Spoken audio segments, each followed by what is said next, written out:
All right, so we're recording. Give it 1 second. All right. Hey, you made it. You have it all, the life you want, except you're missing something. Welcome to the Guy Show, featuring the experts giving you the tips, tricks, and tutelage in wellness, lifestyle, and all things man or guy, and for the gals that love them. We are here to answer your questions on the things you want to know about. Welcome to the Guy Show. I am so amazingly excited tonight here. We have Debi Silver here. She's the president and CEO of Lifestyle Fitness Incorporated and founder of DebiSilver.com. She is a recognized health, mindset, empowerment, and personal development expert. She's a speaker, coach, author of an Amazon #1. Again, we have a #1 best-selling author on here, The Unshakable Woman, 4 Steps to Rebuilding Your Body, Mind, and Life After a Life Crisis. She also has The Unshakable Woman, the workbook to go with it, as well as 2 books recommended by Brian Tracy, Marshall Goldsmith, Jack Canfield, and many more. Debi's led countless others to achieve their ultimate body, mind, image, and lifestyle, inspiring them to transform into their personal and professional best. She's been everywhere on everything, and we have her on the show here tonight. The best place to be ever. The best place to be, the Guy Show, with a lady expert, of course. That's it. Listen, we understand guys, and you're going to explain whatever I don't understand. But I have a husband, and 2 out of 4 of my kids are guys, and 3 out of 6 of my dogs are guys. So we have a lot of guys in my house. And we're pretty easy. I mean, we're pretty easy. We're pretty dim when it comes to most things. It's like the dog versus the cat, right? Yeah, You always exactly. use that analogy. Yeah, we're such a dog. I mean, guys are, I guess I got to be careful how I say that, but yeah, we're such dogs, and ladies are such cats in that process there. I hear you. Yeah. But you know what? You guys have the best of intentions. And I have to tell you, I've been coaching for 26 years. And what I always so appreciated about guys is, like with the women, so often they're hemming and hawing, like, I don't know, let me think about it, let me check with this one, that one. The guy's like, this stinks, I want to fix it. Boom. Yeah, exactly. Yeah. Exactly. It's like, tell us what we got to do, we'll fix it. Right. That's us. We want to fix things, including ourselves, at that process, versus, like you said, kind of that, well, let's talk about it again. Yeah. We implement the recommendations. It may take us 6 months to implement them, but that's okay. Do you know, my husband and I are together, we're together 33 years. And I remember, of course, you fight about the same stuff all the time.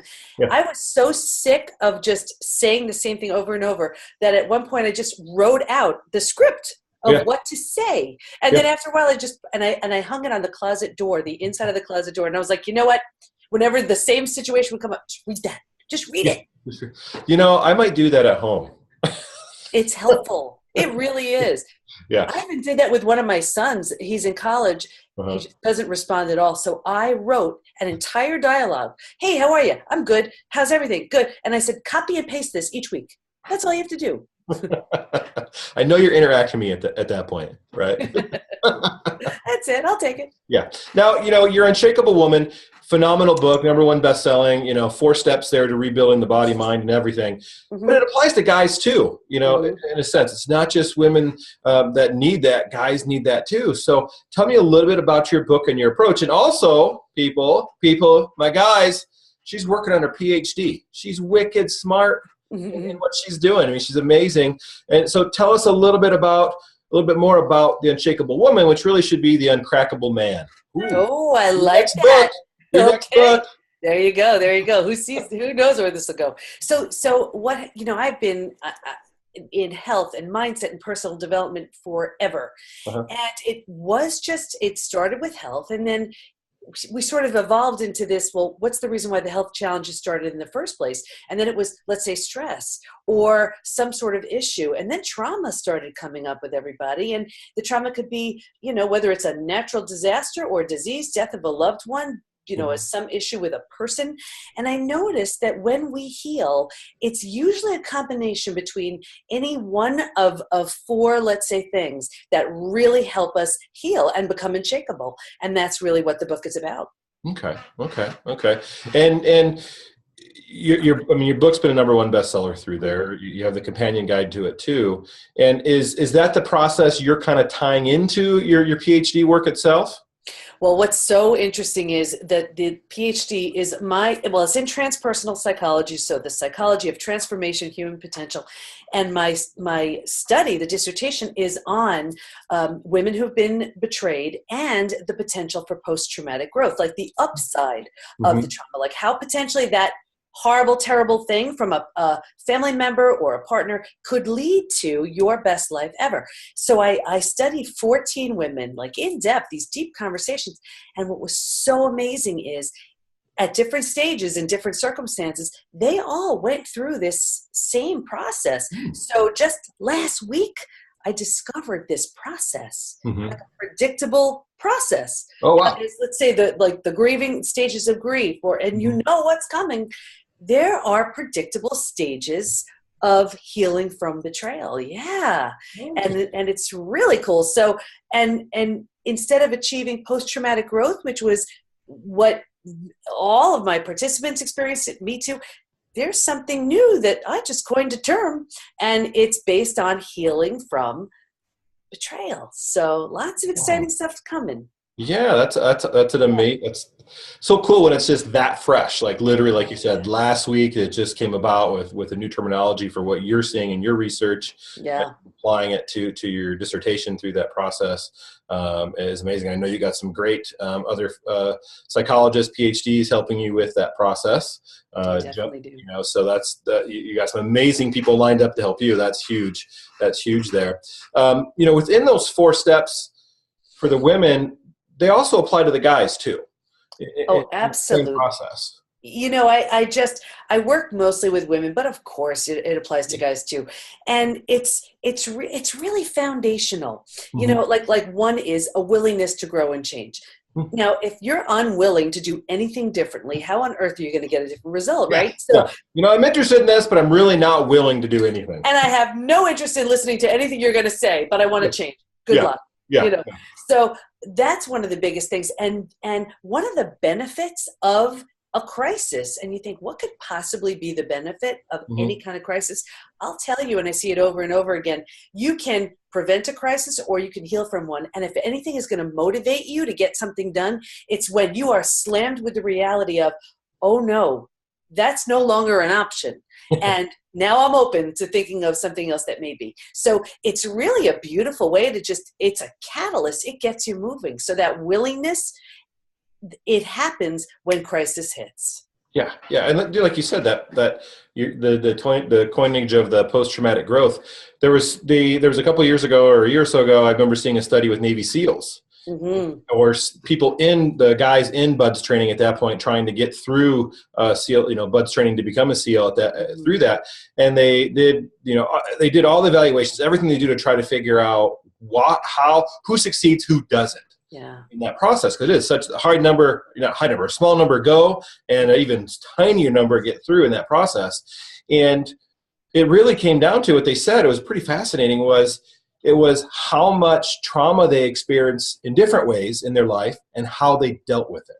Oh yeah. And the more they had, but how they dealt with that trauma in their life, and not necessarily trauma, but adversity in their life, the better growth they had to adapt to that stressful situation of BUDS training. That is so true. And what I've seen is you have a choice, and it's easy to see it on this like sort of pendulum. I think most of us want to live like this, not so good, not so bad, right? It's like under the radar. And then right here. Yeah. And something comes along and sends us like this, right? And it shakes us up. Now, here's the thing. Many people plant roots here, and that's the problem. They say, okay, well, I guess this is where I am. This is where I have to live. This is my new home. No. You have the benefit, a seed of greatness has been planted right here. Here's where you say, I am out of here. And now you have the momentum to swing. And that's truly where growth happens. So what that whole growth, that post-traumatic growth, that's been Tedeschi and Calhoun, two researchers who coined that term. But there's something specific to betrayal where there are some self-esteem and trust issues and all this kind of stuff. When you heal from something like that, you are truly unshakable. Yeah. True. epic there, because that is, we can have traumas in different ways. We can have adversity, but when that betrayal occurs from a loved one or a friend or something in that process, that hits you at the core and questioning, your whole value system about what you're viewing on there for that. Well, sure, because, think about it. Any relationship, close, not close, it's based on either spoken or unspoken rules. Mm-hmm. And when those rules are broken, it's like that's how we sort of guide and manage our lives. And when those rules are broken, we're like, wait a second, hang on. You were supposed to do this. I was supposed to do this. Like we kind of had that rule. So now where are the rules? And there's no foundation and it becomes very shaky. So this is a really popular reason why, and I'm sure you see it all the time, people soothe, calm, numb, relax, and they're overeating, over drinking. That's exactly what my TEDx was about, where we're doing all these things to numb and distract so we don't have to look at what we just sort of don't want to face. Yeah. Good lead in there. I was just going to ask you about your TEDx. It's getting like 450 views per day. I got to tell you, it's getting like lately 700 views a day. My gosh, that's insane. Yeah. I know you did that on Sabotage? I did on Sabotage. And it's one of those things where we all do it and we don't realize why. And in the talk, I talk about a few clients who, here they are. They're like one of them, he's a guy, so I'll use him. And, he would meet up with his friends every week to just grab a beer and they would complain about their jobs and their wives and all this kind of stuff. And all of a sudden it hits him one day. He's like, you know what? It's really not that fun complaining about my job if I'm not willing to do anything about it. Mm-hmm. So he starts doing all of this personal development work and he just takes to it and loves it. So he wants to share it with them because he wants to hopefully inspire these guys too. Well, they start making fun of him and all of this. So now he has a choice right there. He realized, hey, you know what? I think I'm kind of outgrowing my friends. Yeah. So the choice is I either have these growth friends and I do that stuff with them and I still hang out with these guys. I lower myself and I stop doing it, or they step it up. It's going to be one of those things. Mm-hmm. He gave it all up, started drinking even more, gave up the personal development so he wouldn't shake up those relationships. That happens, if I tell you, all the time. Yeah, it's easier to fall back into your pattern than it is to expand that, change that pattern and do something else. Oh yeah, and I see this with couples all the time. Here's, let's say a husband. I've had a case where it was husband and wife, and the husband he's taken off. He's looking better, feeling better, and now all of a sudden his wife starts bringing in donuts every week and cookies and trying to sabotage. Why? There was the fear. There's this fear of what's happening? We were sort of eating buddies, and now. What's happening now that you're feeling more confident and it's just an unspoken conversation. Yeah. Have that conversation. You find out you're both on the same page. Good. But a lot of times when one person starts feeling really good, the other one feels, nervous, uncomfortable, insecure. So one of them will sabotage themselves to not rock the boat. Happens all the time. Yeah. Yeah. Now, when you did that on Sabotage, I got to ask this. Did the music play with Sabotage by the Beastie Boys? You know what? But that would have been awesome. You just come out, lights and everything. Listen, all y'all, it's a Sabotage. I need to redo it. That would be hilarious in that process. Yeah, it would have been. I didn't think of it at the time. It's funny. That was and I speak all the time. That was the only time I ever did PowerPoint. Oh. Yeah. Imagine going to bed right there. Yeah, just break it out and have it rock and roll there. That's how my mind works. If you gotten to know me over the last year, it's like, that'd be a great idea. Like, you just busted out the Beastie Boys and really speaking on it through there. Didn't think of it. I know. Yeah. There's three. We talked a small step there in the beginning of recognizing and having the willingness to do some change. Mm-hmm. And so then you have kind of three more steps there. What is, we'll skip the middle two because we have to leave some mystery for people to want to get the book. And guys, get her book. It's not just only going to help your wife. It's going to help you. So buy it for your wife, but read it. Read it yourself. You'll really understand some processes there to help you and the relationship with your wife or spouse, girlfriend through that process there. Mm-hmm. What's step 4? What's that fourth step? The beauty of this process is it's almost like four legs of a table. If you knock out any leg of a table that it's shaky and unstable, we're the same way. So it's not that any one is any more important than another. They're all really crucial. But one of the ones I found just so important, just like all the others, mindset. Mindset's huge. It's so huge. We have this set of beliefs and behaviors, and all a belief is the repetition of an idea from someone you trust. That's it. So if someone said something to you enough times, it became your belief. Doesn't make it good or bad, doesn't make it right or wrong, doesn't make it true, but it makes it yours. And then we take that into our adult lives and we don't even question it. But think about it. If we have, 60 to 80,000 thoughts a day and about 80% are negative, I don't know about you, but I know some people where that's conservative, right? Yeah. Right? Yeah. Then we have, we're feeding this, we're running this program all day long of, I'm not worthy, I'm not smart, I'm not this, I'm not that. And then, your mind just looks for confirming evidence to prove you right. And we'll find it. If we look for it, we'll find it. So we find this evidence all day long. And it just confirms it. And it's just this process. And then that's who we become. Yeah. We I don't know if the word's proselyte, I can't even say it. That's a big word. I'm not even going to try to help you. I'm going to try that one. Let's keep it simple. This is a guy show. So, we prophesize our own future there at that point to, as if we're in that negative space and creating that negative thought, we emanate that. And that's what we attract, that law of attraction, so to say, is we start, and all of the guys, we see that in our lives. We see it in our friends' lives. And just like you said with the gentleman earlier, that he was trying to change things out, but he didn't quite find that group of friends that could really help pull him out of that sewer system, so to say, and he got sucked right back into that negative point is there. So that mindset change is so huge into doing that. I know for myself, my staff and everybody, they know me as the no person. It's like, ask Dr. Bailey because he's going to say no.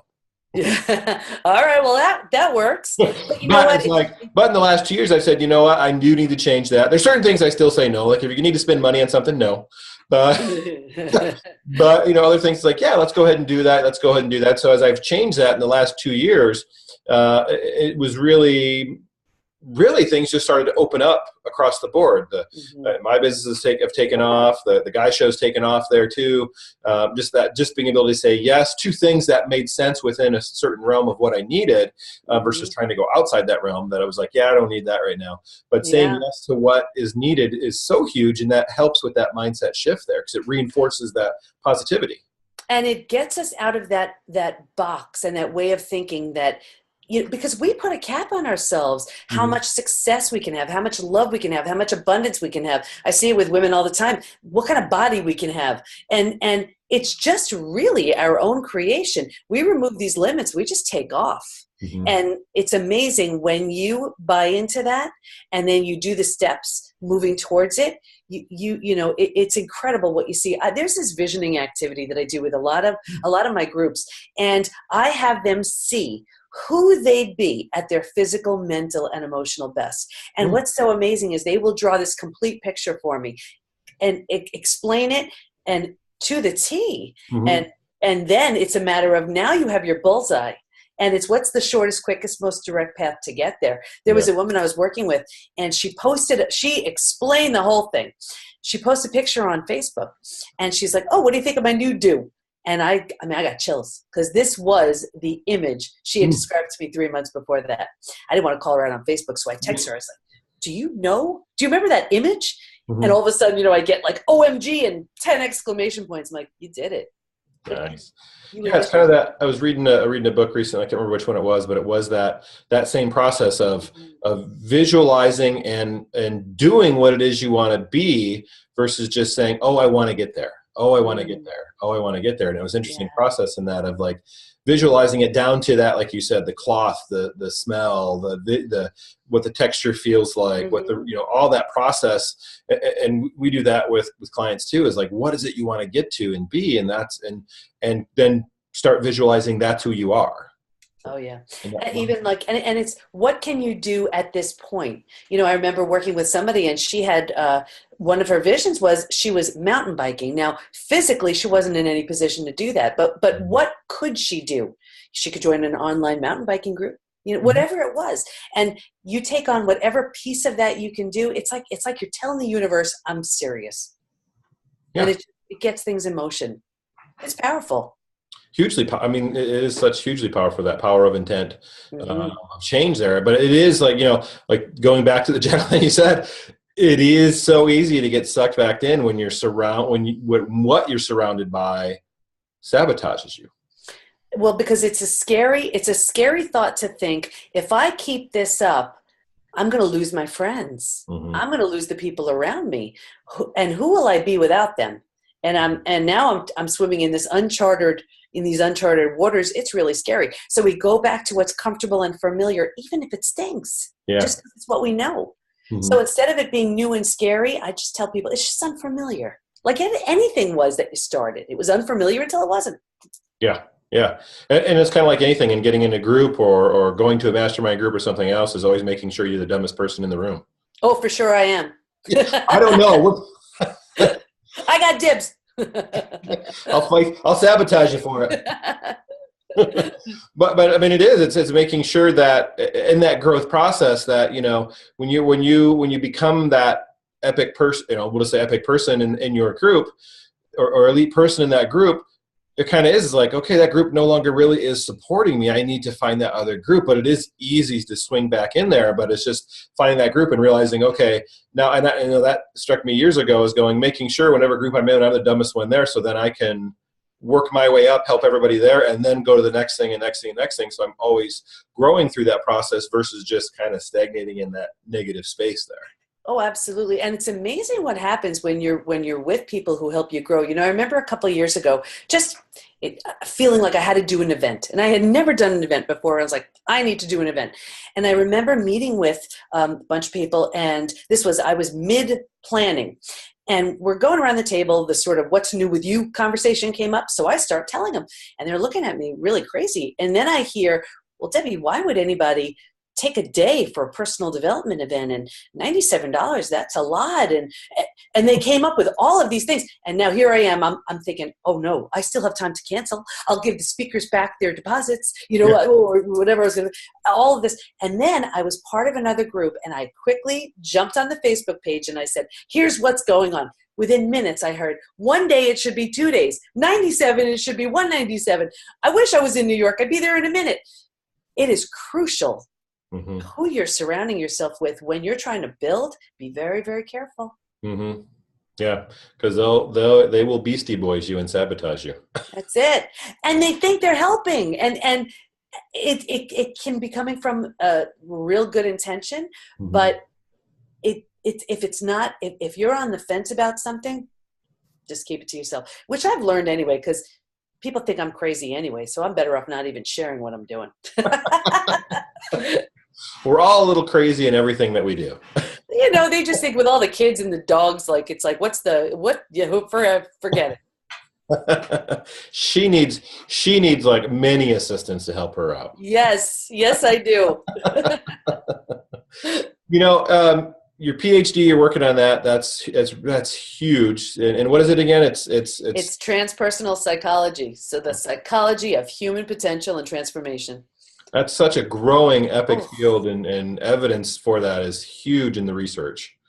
It's my coaching over the years has always been very action oriented, very, health, mindset, personal development oriented. And now the thought of what are the farthest reaching places we could take your mind and drag your body along until all of you is in that best and highest place. Yeah. That's my plan.